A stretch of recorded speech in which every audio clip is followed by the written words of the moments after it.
Hello from New York, I'm Chris Hayes here with Brian Stevenson from the Equal Justice Initiative, Mattea Kramer of the National Priorities Project, David Sirota of Salon.com, and Roberto Lovato of The Nation. Thanks in large part to the Tea Party, the rhetoric of austerity has become inescapable in our political conversations.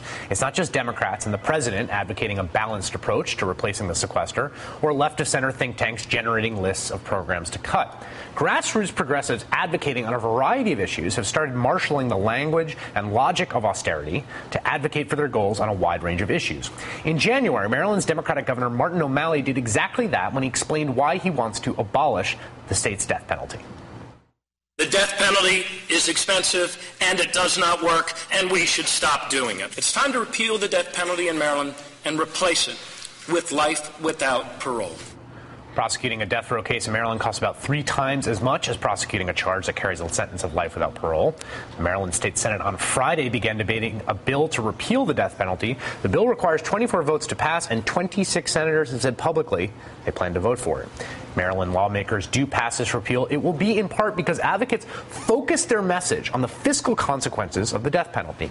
And it's not just the death penalty. In November, Colorado and Washington became the first states to fully legalize marijuana. Victories won by advocates arguing for the tens of millions of dollars in tax revenue and reduced law enforcement costs the state would enjoy. From criminal justice reform to reining in the military-industrial complex, the rhetoric of fiscal prudence offers those on the left a potent means of achieving tactical victories. But by endorsing the underlying logic that we are, as a country, broke, does it produce strategic costs? Joining me at the table now are Brian Stevenson, professor at New York School of Law and founder and executive director of Equal Justice Initiative, a nonprofit organization that focuses on discrimination in the criminal justice system. Mattea Kramer, research director for the National Priorities Project, an NGO that aims for more transparency, the federal government and federal budget. And Roberto Lovato, co-founder of Presente.org, an online Latino advocacy organization, a contributor to The Nation magazine. You are not speaking in your capacity as founder of Presente here, I should note. I'm me. You're you. So I think this is really interesting. And, there's this Grover Norquist, Ben Jealous, and then NAACP a few years ago did this kind of teaming up about criminal justice stuff. You're operating out of Alabama, which is a very conservative state, in which the politics of austerity are very intense. And I've seen that firsthand. Is this an effective means of making the arguments about the death penalty, criminal justice reform in a place like Alabama? Oh, I think it's a necessary means, and I don't think it compromises anything. There are costs to mass incarceration. There are costs to the death penalty. Some of them are moral. Some of them are just. Some of them are economic. You want to accumulate all of those costs to persuade people who have largely been indifferent to the unfairness, the arbitrariness, the excess of death penalty and mass incarceration. So I think it's a necessary argument, and I actually think it enhances some of the moral argument. In California, last year, a major campaign trying to get a public repeal. It was on the ballot. Yeah. A public referendum came very close. 49%. Amazingly close. Was organized all around cost. California is going to spend nearly $200 million a year on the death penalty each year. That is insane. $1 billion in the next 5 years. Nobody will be executed. There's no one close to execution. And so the question is it worth it? And the reality is it doesn't get us a fair death penalty, a reliable death penalty. And I think it was a very necessary and an effective argument. This is a little, to fill in the details on the spending in California, $4 billion in death penalty spending since it was reinstated in 1978. And you can take a look of how that breaks down. Pretrial, cost of incarceration, federal appeals, state appeals. I mean, that's a really staggering number when you think about that. Yeah, and I think for advocates it's necessary. I mean, I represent people on death row, but I hate violence. I don't support violent crime. I don't think it's a good thing. I actually think that too many of my clients have been victimized by a lack of services, a lack of attention, and so these resources can be redeployed. Maryland's bill actually will give money and resources to the families of people who have lost loved ones. California's bill was actually directly aimed at helping to solve the 34% of homicides that don't result in an arrest, the 46% of rapes that don't result in arrests, mostly in poor and minority communities. I think if you're committed or concerned about public safety, these economic arguments actually make links that we have to make. And that's a way of squaring the circle, right? If it's not austerity politics, but rather rechanneling the investments. Absolutely. Roberto? I agree with what Brian's saying, but I want to ask the question of Brian and everybody from the ground up, from the bottom up perspective instead of the view from Washington. When do you make a strategic pivot? Because you can't really make strategic victories just tactically. You have to make a strategic pivot. What is the strategic pivot on the death penalty, for example? Well, I think it's, we've been talking about economic costs for many, many years. I think the more complicated questions in the death penalty context was going after sub-communities. So in the late 1980s, when the court basically said, we're not going to abolish the death penalty through a massive decision, the decision was made to start talking about juveniles, people with mental disability. That's a more complicated question because a lot of advocates said you're just cleaning the rope. You're just trying to make it more palatable, and that might sustain the death penalty past its natural lifetime. I think this is not that. I think this is really trying to get people to appreciate all of the costs, moral, economic, political, all of those costs. And I don't think there's really much to be lost by advancing those arguments. David, marijuana in Colorado, I was so struck by how fiscally focused that campaign was. I mean, it really was. There were even like yard signs that were like money for schools. It was like you didn't even know what it was. It's just that was the. But the advocates for legalization in Colorado will tell you it was a two-pronged message, and they will tell you that it was the money argument in the context of what could we be using the money for in a state that doesn't well-fund its schools, for instance. But also coupled with that was the idea that if alcohol is legal, so should marijuana be legal. Why would a more unsafe drug be legal and not? And what they will tell you, and what came out of focus groups, was that you have to couple a cost argument, a financial cost argument, with something else, because people in America have shown a penchant for being willing to spend and arguably overspend on things that they believe is right. I mean, the best example of that, the Iraq War. And people, it costs $1 trillion, $2 trillion, but we believed, or at least the country believed, that we should do it, and so cost wasn't an issue. And Mattea, that tends to be the case when we're talking about defense, right? I mean, austerity politics never seem to touch defense, except for now, somewhat remarkably. Right now, we're in a special moment. So in April, Americans are going to file their taxes. 27 cents on every dollar will have been spent on the military. Nobody looked twice at that before. Now Americans are starting to say, that's ridiculous. Americans of all political stripes. This actually crosses party lines. If you poll people, on average, they'll say they want to cut about 18% from defense spending. And somehow Washington hasn't yet gotten the memo on this. But they have gotten the memo. We're starting to see some changes. We're just now starting to see some changes. But it's in this case that I worry the most, right? Because it just seems to me like, obviously, I mean, I've been around left politics since I was a wee little boy. And, it'll be a great day when the Pentagon has to have a bake sale and the schools have all the money they need. And the stuff about how there's too much money put into war, and that has been around forever, right, in left politics particularly. In this moment, though, it does seem like we have this weird thing in which we're sort of backdoor endorsing austerity, right? Because it's happening under the conditions in which we're saying we can't afford this money, we have to cut down. It requires a complicated message. It absolutely requires that message. The message is saying deficit reduction is not our most urgent priority. If, though, we're going to operate in this deficit reduction paradigm, and it looks like we're here for the time being, then we can go about it in a smart way. We can make really smart, long over-needed cuts to the Pentagon. Yes, that will cost jobs, but any government cuts would cost jobs, and in fact, you'd get more bang for your buck if you move that money from the Pentagon to the healthcare or education sectors. You create more jobs per dollar.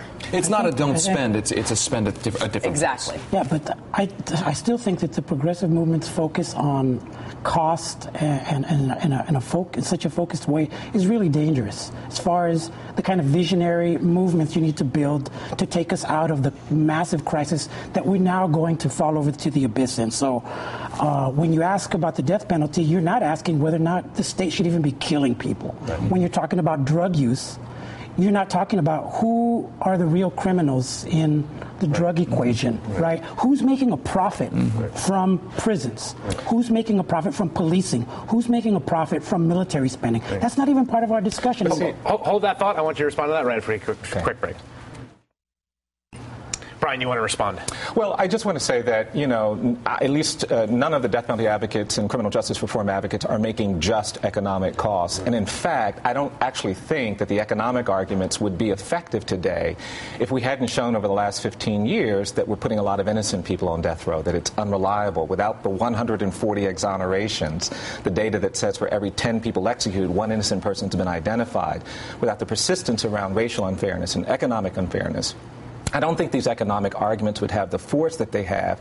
But for a country that has been nurtured on the politics of fear and anger, where every elected official has been told you can never be too tough on crime, you need a narrative that allows people to retreat from that.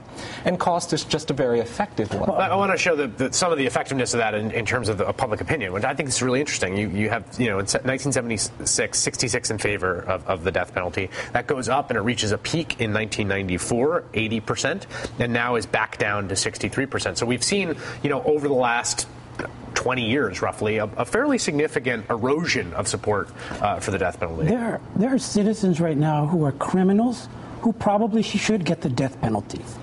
Corporate citizens. Our conversation does not even include what used to be the law up until the 19th century, as you know, Brian, we were talking earlier, that state and federal governments had the right to dismantle corporations that violated the public good, effectively applying a death penalty to corporations. Right.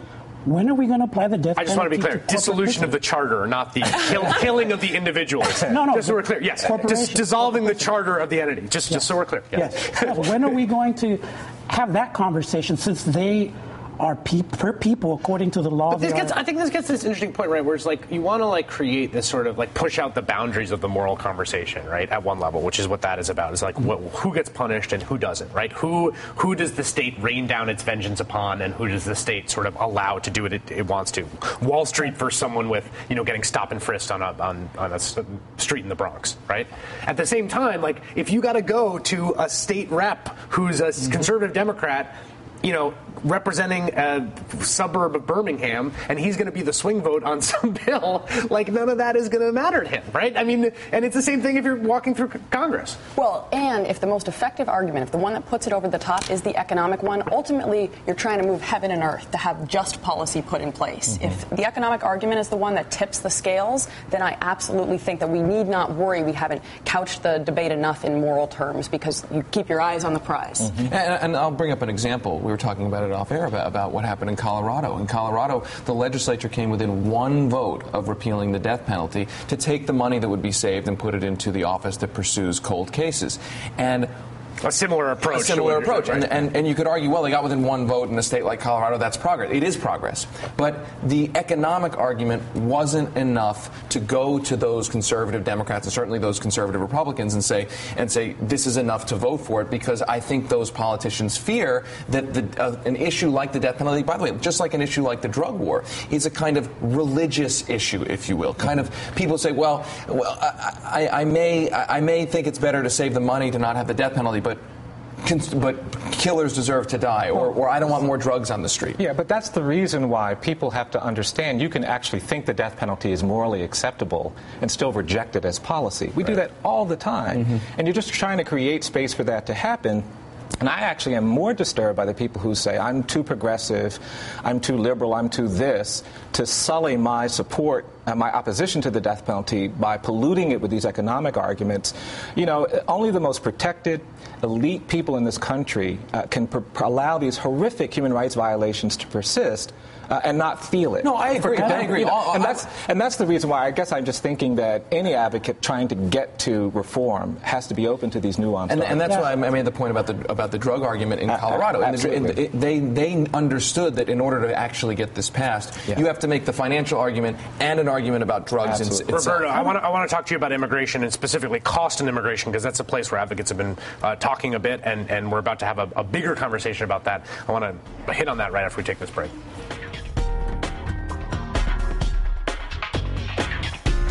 And we're talking about sort of, I think, strange and interesting intersection of austerity politics, austerity rhetoric, and progressive priorities, and the way in which the constant emphasis, this is particularly true at the state level, where it isn't at the federal level. I think it's a mirage, because the federal government can spend more, it can spend countercyclically. At the state level, it's less of a mirage. I mean, the states actually do have to balance their budgets, right? And they have to figure out, they can't run big deficits, they can't print their own money, right? At the state level particularly, a lot of progressive groups have found very effective ways of marshaling the language of austerity and budget constraint to further progressive ends, and whether that is ending the death penalty, whether that is legalizing legalizing marijuana. At the federal level, it has to do with paring back the military-industrial complex. There's a very fascinating example of the tangled politics of this in immigration this week, Roberto, in which at first it was reported and later confirmed and announced that DHS was releasing a number of immigrant detainees who had been picked up on nonviolent infractions, right? And at first it looked like a few hundred, then it looked like a few thousand. They had been releasing a few thousand. And when they were, confronted about this, they said, look, we've got the sequester coming up and we have to cut our budget. And our budget says, we can't have all these people in our beds. And immigrant rights advocates have noted the cost of federal detention is $122 to $164 a day. The cost of alternative forms of detention, which is when you have to check in, right, or you're monitored upon release, is like anywhere from 30 cents to $14 a day. And this struck me as part of a larger conversation that immigrants' rights activists have been having about just how much money we've been spending on the world of enforcement in immigration. Well, in the past 26 years, we've spent about $186 billion on immigration enforcement. And in order to do that, you have to effectively criminalize immigrants. And so you have to, Democrats and Republicans generally agree in the design of their policies right now on immigration reform that immigrants are quote-unquote criminals. Right. That's why you have President Obama deporting more people by the end of this year than all presidents from George Washington to Bill Clinton in '96 combined. So something's fabulously wrong with, and I don't know if immigrant rights is focused on the economics. Like there's a big action on the GEO group at this university in Florida. My friends at the Florida Immigrant Coalition staged actions against the Florida University that was accepting a stadium on behalf of that's we've talked GEO about them, which is a huge private prison organization, a company, right, that makes money off and also runs detention centers for people that are in the custody of ICE. And so we don't ask the question, who's making money off all this stuff? Who are the pigs at the trough? In this case, it would be the GEO Group, Corrections Corporation of America, prison builders, prison managers, police unions, probation unions, a whole slew of interests that are the barriers to real reform that would stop President Obama from deporting so many people. And I think the anti-immigrant groups are banking on the idea, in the conservative movement, are banking on the idea that people, that their base, that will be fired up by the idea of more undocumented immigrants. Oh, it was a huge story, right? In the right-wing media that like the Obama is like letting them run through the streets. And, and then you go back to the conservative movement, you'd ask them, well, I thought you're for smaller government. I thought you want spending cuts. This is what spending cuts look like. And I think that ultimately how those politics play out will be rooted both in the financials of it and in how comfortable America is with immigration in general. But part of this, and this is why I think that the name National Priorities Project is key here, the way that we think about what government does is that we as citizens, and particularly as activists, not we as activists, but activists, aren't engaged in the process of making trade-offs often, right? You're advocating for a goal, right? Then it gets into the representational system in which things are prioritized, right? And they're prioritized often by who has the most political power. I think that the point you're making there about there's an industry that relies on massive expansion of detention means that those people come visit your office and they write you checks, right, for your reelection. And so it's hard to get rid of it. And so what ends up happening is the politics happens along these single axes. And then that's all fed into the representational system that produces the pie chart that is the budget that has remarkably distorted priorities about where we spend our money. No kidding. Well, the immigration enforcement is part of a bigger sort of bungled mess, which is Homeland Security. Right now, we're at the 10-year anniversary of the Department of Homeland Security, which was basically just cobbled together after 9/11. It was the appearance of a solution, this sprawling bureaucracy built over existing bureaucracy. Talk about trade-offs. Since 9/11, we've spent about $800 billion on Homeland Security. That amount of money, substantially more than the entire cost of the New Deal in inflation-adjusted terms. You'd be hard-pressed to say that we've got as much to show for that kind of investment. That's exactly. Like really depressing. Well, but it also makes this point that like I always feel like what's remarkable about the right is that they are able to simultaneously advocate austerity and then designate certain things as essentially sacred, right? That the logic of budgetary impact can never hit. It's getting harder and harder to do that. It's harder and harder to make the case, that we ought to be spending more than the next 16 largest militaries combined. It was Barney Frank, I think, made a great point after 9/11. He said, before 9/11, everyone said we don't have any money to do anything. We have nothing. We can't spend any money. The day after 9/11, suddenly we had an unlimited amount of money to do absolutely anything. On immigration, at least, I'm boggled. It boggles the mind to figure out who is right. Because if you're deporting pregnant women, calling them criminals, jailing them because they have a broken taillight, which is effectively what the current administration is doing to immigrants, what is right on immigration? It's like what is left is very clear because there's a very clear movement where we talk about the economic costs of imprisoning people, but we are now rescuing the movement from the polling away of moral arguments because white voters wouldn't support moral arguments for immigration reform, which is what we were told in the 90s. Now, some of us are Yeah, but that's going to be interesting because when this fight gets taken to the national level, and it's going to be, if this thing passes, if there's comprehensive immigration reform that passes, it's going to pass by pretty thin margins, I would assume. You're going to see people are going to say that again, right? That if you need these swing voters, if you need a Utah Republican to vote with you, yes, as senator, he doesn't want to hear Roberto Lovato's, radical critique of the entire. It's not radical though, because I remember when immigration 20 years ago was not even an issue that we talked about immigrants as criminals. Right. Now you have these massive industries, you have these dehumanization, you have hate crimes, you have people dying in the desert because of current immigration policy. You can't eviscerate moral arguments.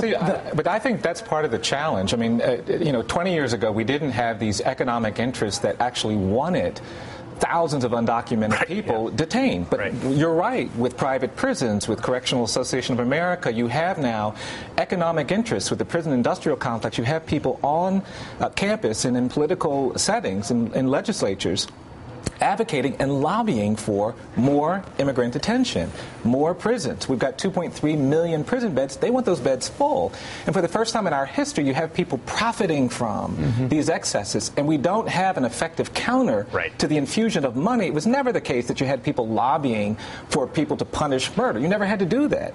Now you have this whole set of interests that are pushing with lots of dollars policies that are antithetical to a lot of the things we believe in with no counter, with no economic ability to counter that, and that's the challenge. And I think part of this comes back to, and there's this project, this phenomenon called participatory budgeting that started in Brazil, and it's being done here in New York. It's been done in Chicago. And one of the remarkable things about participatory budgeting, which you actually have citizens engaged in the process of talking through and making the trade-offs themselves, right, as opposed to these sort of feeding it all into the representational system, is that when people are put in the position of making these trade-offs, they make trade-offs that look a lot more progressive than the trade-offs that get made when under the hydraulic pressure of interest groups that are, have a sort of monetary stake in the table. This is so fascinating. So however people identify along the political spectrum, which they invariably do before they go into these things, they come out with huge agreement on raising taxes on the wealthiest and on corporations, closing tax loopholes, spending less on the military, more on education and healthcare. Right? Exactly. And there's this we're not just pulling this. There's a long political science well documented empirical literature about people doing this. I think, by the way, sequestration shares the origins with the word secuestro in Spanish, which means kidnapping. So, which for me leads to the great hope right now of our political moment, which is the Latin Americanization of U.S. politics and of U.S. society, not just with more Latinos who are more left-leaning now than ever, but also with the welfare state being shattered and dismantled and the wealth gap growing to Latin America levels of the 80s and 70s. We're now going to see, as we saw with Occupy as a preview, I think, of the kinds of social movements that are going to think outside of the electoral box. You're literally painting Rush Limbaugh's worst nightmare in every possible dimension. Well, you guys I'm going to see you back at the bottom of the show for You Should Know. Right now, will changing public opinion on gay rights force the GOP to become more inclusive? After this.